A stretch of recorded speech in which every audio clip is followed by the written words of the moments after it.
So hey you my Euphorians, it's me Heaven of Stories and welcome back to my YouTube channel. So आज मैं अपना first के drama explanation video upload करने जा रही हूँ. सो आई होप आप लोगों को ये एक्सप्लेनेशन पसंद आए. अगर आप लोगों को ये एक्सप्लेनेशन पसंद आएगा तो प्लीज़ इस वीडियो को लाइक करिएगा और बताइएगा कमेंट सेक्शन में कि आपको ये एक्सप्लेनेशन कैसा लगा और आपको ये के ड्रामा कैसा लगा. और अगर आपको कोई डाउट भी होता है तो भी आप मुझसे पूछ सकते हैं. तो चलिए फिर अब स्टार्ट करते हैं आज की इस वीडियो को.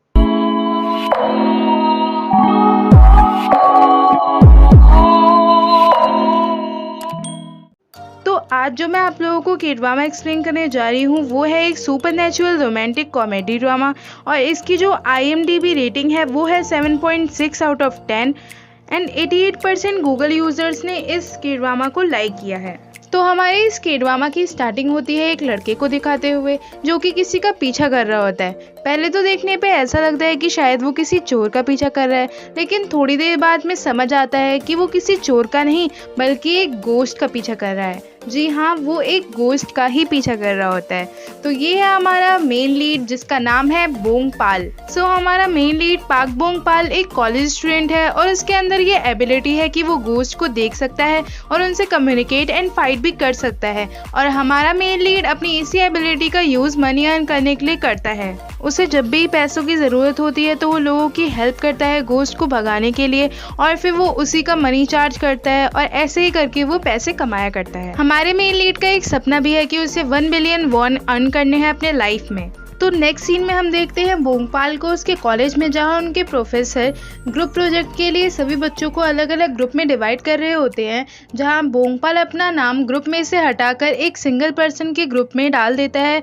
और इससे हमें पता चलता है कि बोंगपाल को ग्रुपिंग बिल्कुल पसंद नहीं है और वो अकेले रहना ही ज़्यादा पसंद करता है. इसके बाद इंट्रोडक्शन होता है हमारे ड्रामा के अनदर इम्पॉर्टेंट कैरेक्टर का जो कि है एक मॉन्क, मतलब कि भूत भगाने वाले पंडित. और ये मॉन्क और बोंगपाल बहुत ही ज़्यादा क्लोज हैं, जस्ट लाइक ए रिलेटिव्स. तो नेक्स्ट सीन में देखते हैं हम लोग कि बोंगपाल कॉलेज गार्डन में बैठा हुआ अपना लंच एंजॉय कर रहा होता है, जहां वो किसी को देख के कंटिन्यूअसली स्माइल कर रहा होता है, शाय हो रहा होता है, ब्लश कर रहा होता है.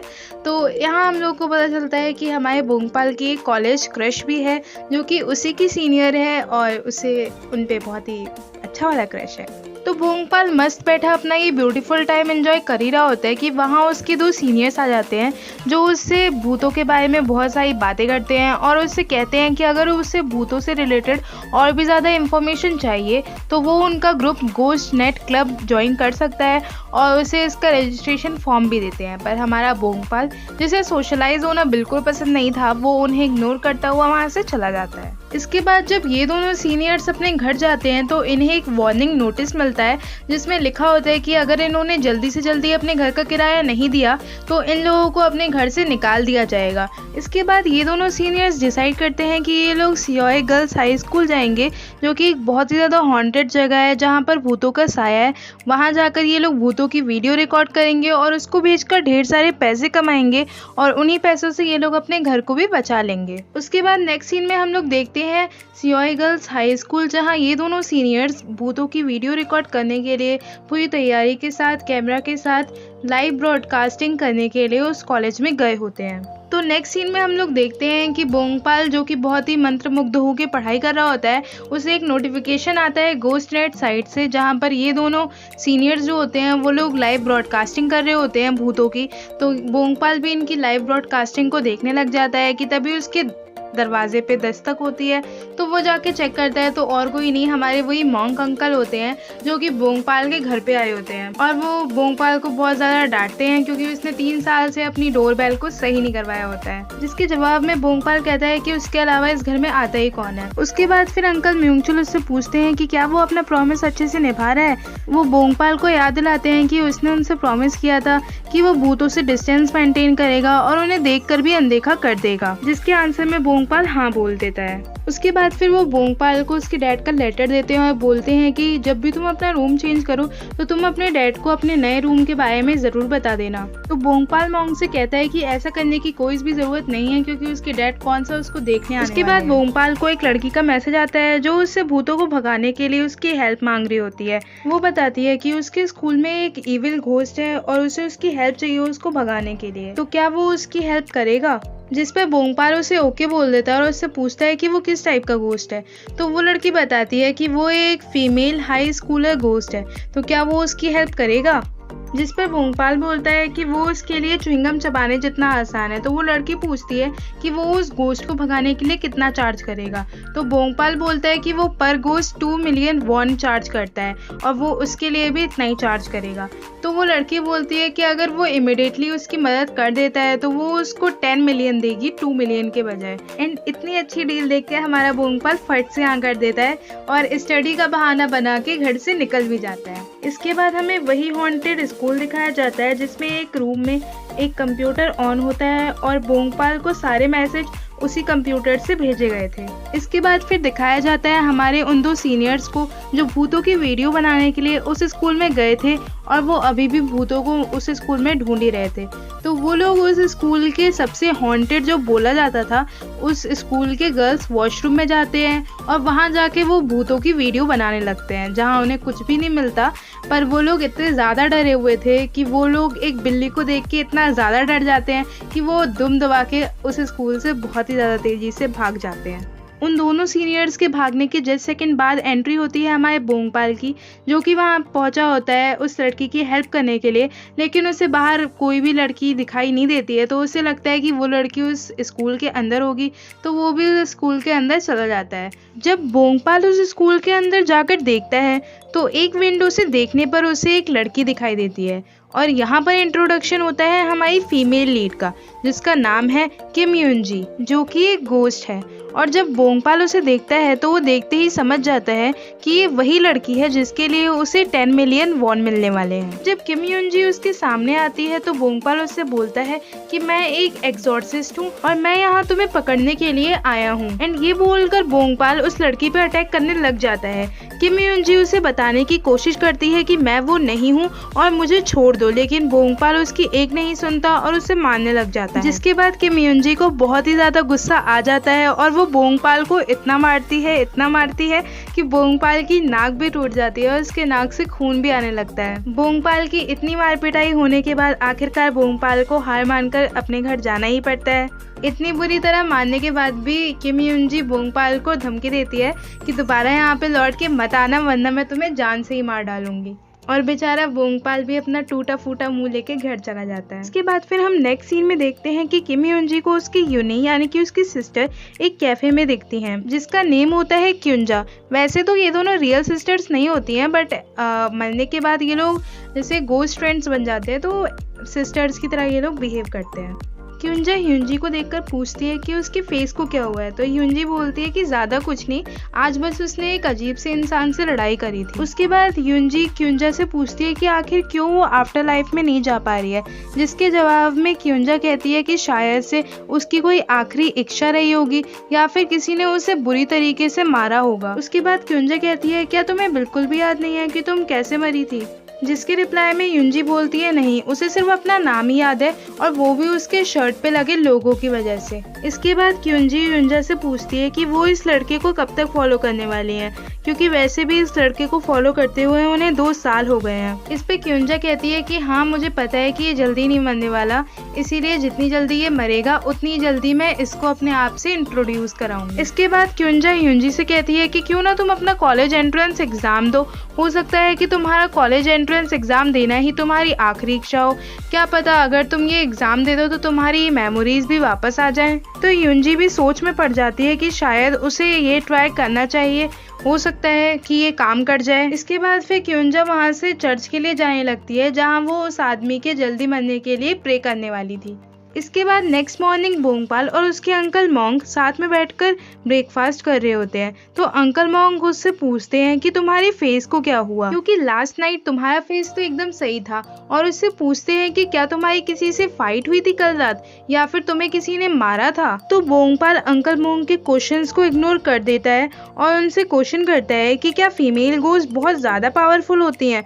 तो अंकल मोंग बोलते हैं कि वर्जिन फीमेल गोस्ट जो होती हैं उनकी पावर की कोई भी लिमिट नहीं होती है, ऐसा लोग बोलते हैं। एंड बोंगपाल के इसी क्वेश्चन के कारण अंकल मोंग को पता चल जाता है कि लास्ट नाइट जो इसकी सुताई हुई है वो किसी और ने नहीं बल्कि एक फीमेल गोस्ट ने ही करी है। इसके बाद फिर बोंगपाल अपने अंकल से बोलता है कि वो उसे कुछ टेक्निक सिखाएं ताकि जब भी ऐसा कोई भूत उसके ऊपर हमला करे तो वो अपने आप को डिफेंड कर सके। फिर अंकल मोंग भी बोंगपाल की बात मान लेते हैं और उसे कुछ टेक्निक सिखाते हैं कि कैसे जब कोई गोस्ट तुम्हारे ऊपर हमला करे तो तुम्हें उसे कैसे डिफेंड करना है वगैरह वगैरह। बट एट लास्ट वो कुछ भी अच्छे से बता नहीं पाते हैं और वो गोस्ट उन्हीं की चटनी बना देता है। इसके बाद नेक्स्ट सीन में उन्हीं दोनों सीनियर्स को दिखाया जाता है जो अपनी लाइव ब्रॉडकास्टिंग के दौरान आए कमेंट्स को रीड कर रहे होते हैं एंड जो बेकार कमेंट होते हैं उन्हें वो डिलीट कर रहे होते हैं। एंड उन्हीं कमेंट्स में उन्हें एक पर्सन का कमेंट दिखता है जिसका नेम होता है सिदाको और वो हमेशा ही बेकार और घटिया कमेंट्स करता है। इसके बाद वो दोनों सीनियर्स डिसाइड करते हैं कि आज रात वो फिर से उसी स्कूल में जाएंगे एंड उसके बाद वो दोनों फिर से उसी स्कूल में जाते हैं क्योंकि लास्ट नाइट वो कोई भी गोस्ट अपने कैमरा में रिकॉर्ड नहीं कर पाए थे। वहीं बोंगपाल भी पूरी तैयारी के साथ कल रात वाला बदला लेने के लिए आया होता है। उसके बाद फिर वो उस स्कूल के अंदर जाके बहुत तेज से चिल्लाता है ब्रिंग इट ऑन गोस्ट। और किम यूनजी जिसका पहले से ही बहुत ज्यादा मूड खराब होता है क्योंकि उसे अपने पास की कोई भी चीज याद नहीं आ रही होती है, वो बोंगपाल से फाइट करने के लिए गुस्से में उस रूम से बाहर आती है। सो अगेन इन दोनों में बहुत ही ज्यादा बुरी तरीके से फाइटिंग स्टार्ट हो जाती है। ये दोनों एक दूसरे को बहुत ही बुरी तरीके से मारने लग जाते हैं एंड तभी फाइटिंग के दौरान एक्सीडेंटली इन दोनों में किस हो जाती है जिसकी वजह से किम यूनजी बहुत ज़्यादा शॉक्ड हो जाती है क्योंकि 5 सालों में फर्स्ट टाइम उसे अपने पास्ट की कोई हल्की सी मेमोरी दिखाई देती है जिसमें वो खुद को रोड पर पड़ा देखती है क्योंकि उसका एक्सीडेंट हो गया होता है और उस टाइम पे बारिश भी हो रही होती है। वो देखती है कि बहुत सारे लोग उसको घेर के खड़े हुए हैं और कोई एक आदमी जिसने वॉच पहनी हुई है वो उसे उठाने की कोशिश कर रहा है। जिसके बाद बोंगपाल यूनजी को सॉरी बोलता है और बोलता है कि प्लीज़ उसे मिसअंडरस्टैंड ना करे और उसका कोई भी ऐसा करने का इंटेंशन नहीं था, ये एक एक्सीडेंटल केस है। फिर बोंगपाल बोलता है वैसे भी तुम्हें इतना कोई शॉक्ड रिएक्शन देने की ज़रूरत नहीं है क्योंकि वैसे भी ये तुम्हारा फर्स्ट टाइम थोड़ी था। एंड वो फिर यूनजी से बोलता है कि कहीं ये तुम्हारी फर्स्ट किसी तो नहीं थी, जिस पे यूनजी यस बोलती है कि हाँ ये मेरी फर्स्ट किसी थी। एंड इसके बाद यूनजी बोंगपाल को एक बहुत ही ज़ोरदार किक मारती है। वहीं वो दोनों सीनियर्स जब एक दूसरे से बात करने में बहुत ज़्यादा बिजी थे तो उनके एक कैमरा में एक गोश्त दिखाई देता है एंड थोड़ी देर बाद जब वो दोनों सीनियर्स अपने सिर के ऊपर देखते हैं तो उन्हें वही गोश्त उनके ऊपर दिखाई देता है एंड वो डर के मारे इतनी तेज़ वहाँ से भागते हैं। एंड उन दोनों को भागते हुए देखकर बोंगपाल एंड यूनजी वो भी बहुत ज़्यादा डर जाते हैं उस गोश्त को देखकर और वो लोग भी उन्हीं के साथ भागने लगते हैं। भागते समय यूनजी और बोंगपाल दोनों अपोजिट डायरेक्शन में मुड़ जाते हैं जिसकी वजह से वो दोनों एक दूसरे से सेपरेट हो जाते हैं। बोंगपाल और वो दोनों सीनियर्स भागते भागते एक लिफ्ट में चले जाते हैं लेकिन वो गोश्त बोंगपाल का गला पकड़ लेता है जिसको देखकर उनमें से एक सीनियर बहुत ज़्यादा डर जाता है, इसलिए वो लिफ्ट को दोबारा ओपन कर देता है। लेकिन फिर बोंगपाल उस गोश्त को एक बहुत ही जोरदार पंच मारता है और अपने आप को आज़ाद कर लेता है। लेकिन वो गोश्त बहुत ही ज़्यादा क्रीपी सी स्माइल करता हुआ किम यूनजी की तरफ देखता है एंड इसी के साथ लिफ्ट बंद हो जाती है। वो तीनों बहुत ही तेज़ी से उस स्कूल से भागते हुए बाहर आ जाते हैं कि तभी उन दोनों सीनियर्स को याद आता है कि ये गोश्त तो इसी स्कूल के इंग्लिश टीचर का है जिनकी डेथ 18 इयर्स पहले इसी स्कूल में हुई थी क्योंकि वो एक बहुत ही ज़्यादा बुरा इंसान था जो गर्ल्स वॉशरूम में जाकर लड़कियों को देखा करता था एंड इसी वजह से उसकी वहीं पे मतलब उसी गर्ल्स वॉशरूम में गिरने की वजह से डेथ हो गई थी। एंड वहीं वो गोश्त उस स्कूल में यूनजी को बहुत ही ज़्यादा बुरी तरीके से मार रहा होता है कि तभी वहाँ पे बोंगपाल आ जाता है। इसके बाद बोंगपाल और यूनजी मिलकर उस गोश्त से लड़ते हैं लेकिन वो गोश्त बहुत ज़्यादा पावरफुल होता है इसलिए वो उसे मार नहीं पाते कि तभी यूनजी को उसके सिर पे कुछ लाल कलर का साइन दिखता है एंड फिर वो कहती है बोंगपाल से कि उसके सिर पे वार करो। फिर जैसे ही बोंगपाल उसके सिर पे वार करता है तो वो गोश्त परमानेंटली मर जाता है। इस तरह वो दोनों एक दूसरे की हेल्प करके उस गोश्त से बच जाते हैं। इसके बाद वो एक दूसरे की फाइटिंग स्किल्स की तारीफ करते हैं, एक दूसरे का नाम पूछते हैं एंड फिर उसके बाद बोंगपाल सोचने लगता है कि उसने तो गोश्त को मार दिया, अब उसका मनी कौन देगा। कि तभी उसे समझ आता है कि उसे उस स्कूल में बुलाने वाला और कोई नहीं, वो सारे मैसेज करने वाला और कोई नहीं बल्कि किम यूनजी ही थी। इसके बाद इन दोनों में फिर से बहस हो जाती है क्योंकि यूनजी के पास तो कोई भी मनी नहीं थी एंड बोंगपाल को तो अपने 10 मिलियन वॉन चाहिए ही थे।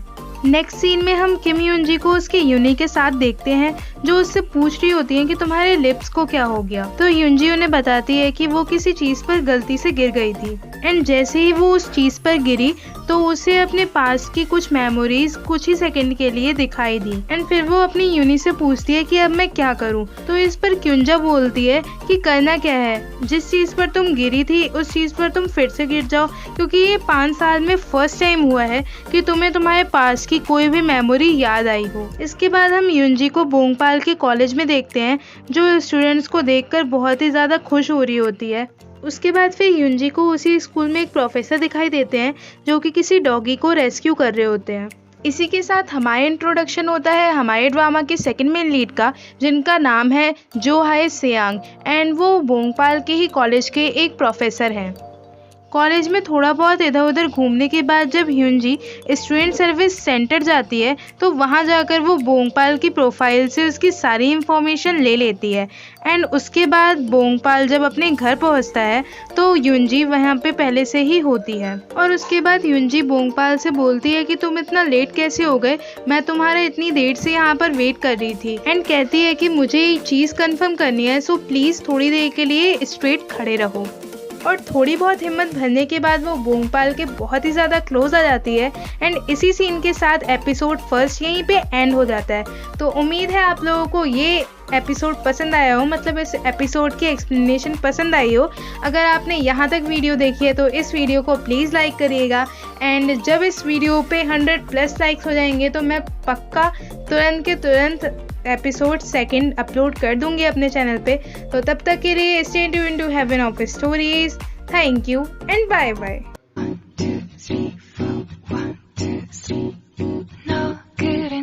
요새 너 조금 이상해졌어. 자꾸만